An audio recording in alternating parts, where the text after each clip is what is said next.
what happened to the Haitians at the Texas border reminds me of some scene that you will see in some slavery movie, where the slaves are trying to escape, get away, and you have these Klansmen and rednecks on horseback beating and chasing down black slaves. It made me angry because, as I'm saying, the history of my people here in this country and abroad,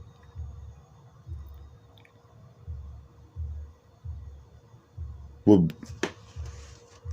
I keep focusing on is that black people need to stop living in a fantasy world. Out of all the things that has happened in Haiti, since when has people came to their assistance? Their president was just assassinated, but they have had many presidents that have been assassinated in Haiti, and no one else came to help. They just had an earthquake. They've had several earthquakes. No one has come to assist Haiti. Since the Haitian Revolution, when Haiti gained its independence, all the other European nations said, okay, since you got your independence, we're going to see how independent you really are. No one trades with Haiti.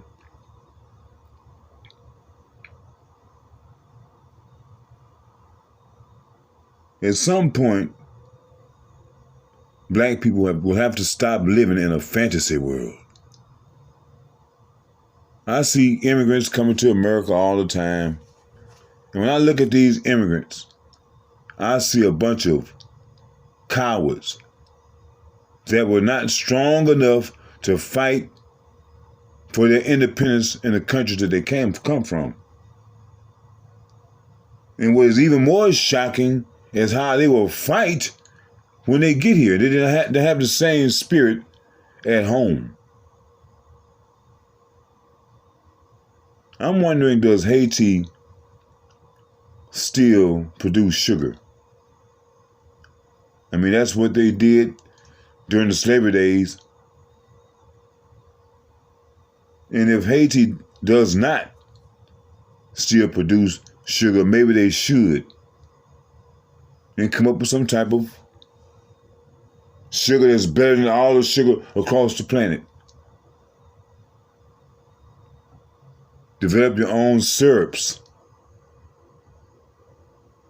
There are ways to make money, and you just have to have something that people want. They keep talking about, when I was a kid, they always talking about Cuba and how Americans can't go to Cuba. But you always hear about Americans going to Cuba for their fine Cuban cigars. So if you have a product that is good, no matter what the policies say or what other people say, people will do business with you.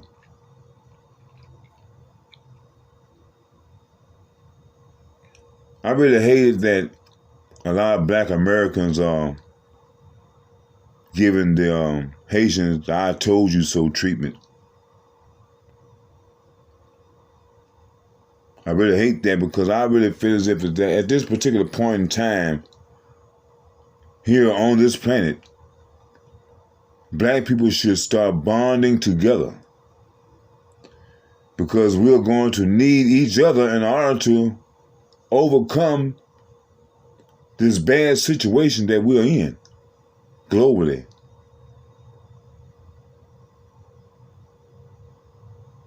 You look at all these other European nations, some of them really don't like each other.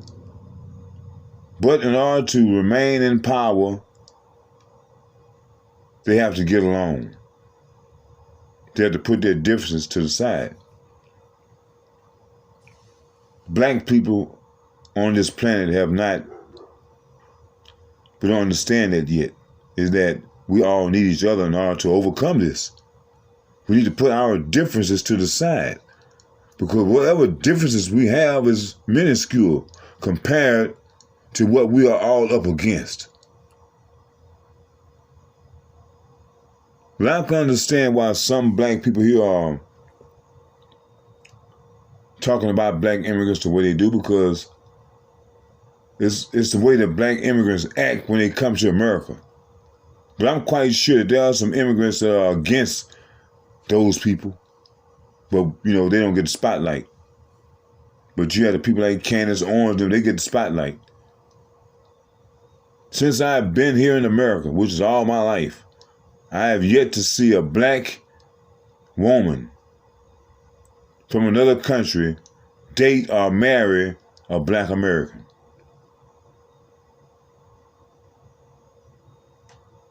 Now, I've seen black Americans with other races of women from other parts of this land, but you don't see them with foreign black women. And when they do, it ends in catastrophe. Remember Iman?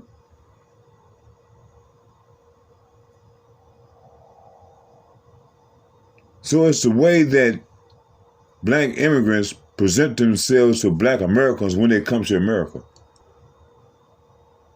When a black person in America sees another black person from wherever, we salute them. Hey, brother. But when they see us, they want to, what do they want me for? Let me go over here. They don't want to interact with us. And we see that and we feel that.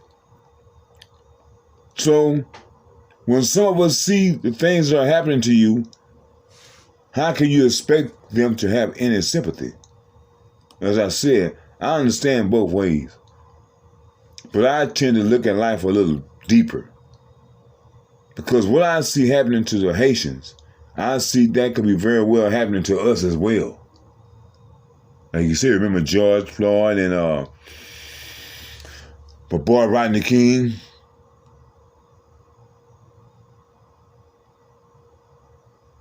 So when these racists here in America, and those guys that were on horseback were a bunch of racists, when they see black skin, they don't say, oh, that's a black Haitian, that's a black American, or that's an African, that's a Aborigine. They don't say that. They see that's the N-word. That's what they see. So we need to stop having these differences amongst us. And I'm saying, like, for right now, I can understand the gripe that black Americans have with these other black people. But for right now, we don't need that right now. We'll get on those other people later. But for right now, we have to take a stance because, hey, that should not have happened. And you have not heard one of these black immigrants here in America speak out against that, which is even more shocking. Those Klansmen, that's what I'm going to call them, on those horseback, who gave them the authority to do it? Who authorized that force? Who gave them authority to do that? You know, black people, it's just crazy how black people are in this country. How they feel as if that these people that are abusing our human rights are going to one day see us as brothers or whatever. It's not going to happen. You know, in the scriptures it says to Abraham that his seed will be in a strange land. They had never seen. The people there are going to treat them bad.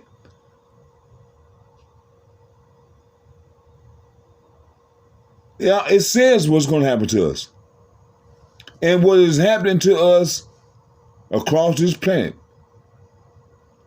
has been prophesied. It's in the scriptures. So knowing that These other nations are not going to accept us and not going to want to have any dealings with us. Why don't black people deal with each other? Since the other people don't want to deal with us. I hear about how these black hair salons are having problems getting hair from these Asians hair suppliers.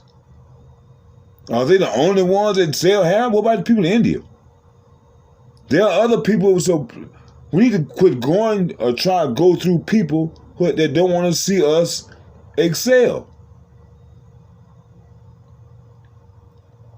And I'm just saying the Haitians of all people should have known better that these people in America was not going to have any dealings with them. As I said, I can remember back when I was in junior high school, listening to the news about them Haitians, those boats that they were making would always get capsized somehow.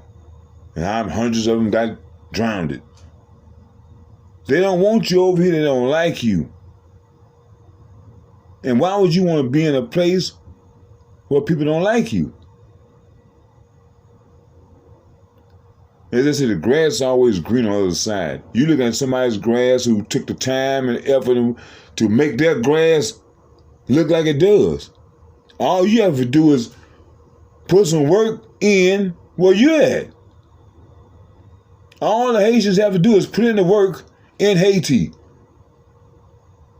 Deal with other nations. They have the internet now. There's other way to get around selling your products. Instead of having to go in directly through certain people who don't want to see you excel.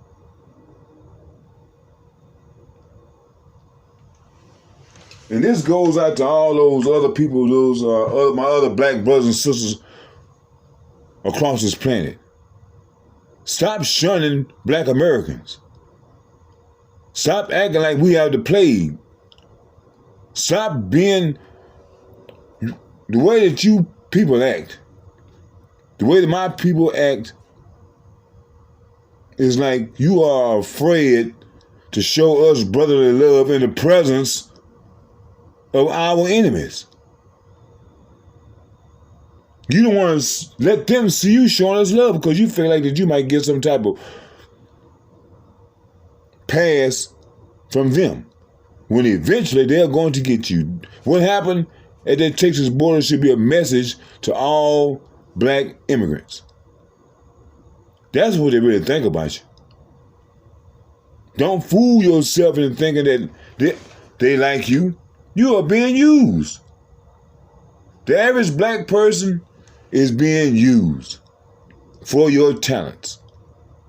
And when it's all said and done, you will have nothing, and the people that used you, their legacy lives on. But you don't get nothing. You don't even get no credit for the work that you've done.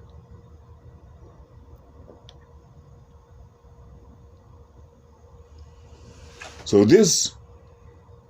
what happened at that border, all black people, I hope you're paying attention. I hope that you are paying attention. With all of these different rules that they have now, can't go here or there, can't do this or that. They're going to force people to go off grid. And some people may decide to want to leave. And when you get ready to leave, you have these yahoos waiting for you at the border. Excuse me for calling them yahoos. I'm going to call them yeehaws. You got them yeehaws waiting for you at the border. Nothing from Candace Owens, nothing from Roland Martin, nothing from these immigrants that are here in America about what they saw what happened to their people. Regardless if they're from Haiti or from the Caribbean, we are all the same people. And our people need to quit letting money influence your thinking. You're scared to lose. In your mind, if you're scared that if you make this certain move, that you are going to lose, I'm here to tell you, you've already lost. You have already lost. It is just a matter of time. All of these black people that supported the Democratic Party, this is what you get. This is what you supported.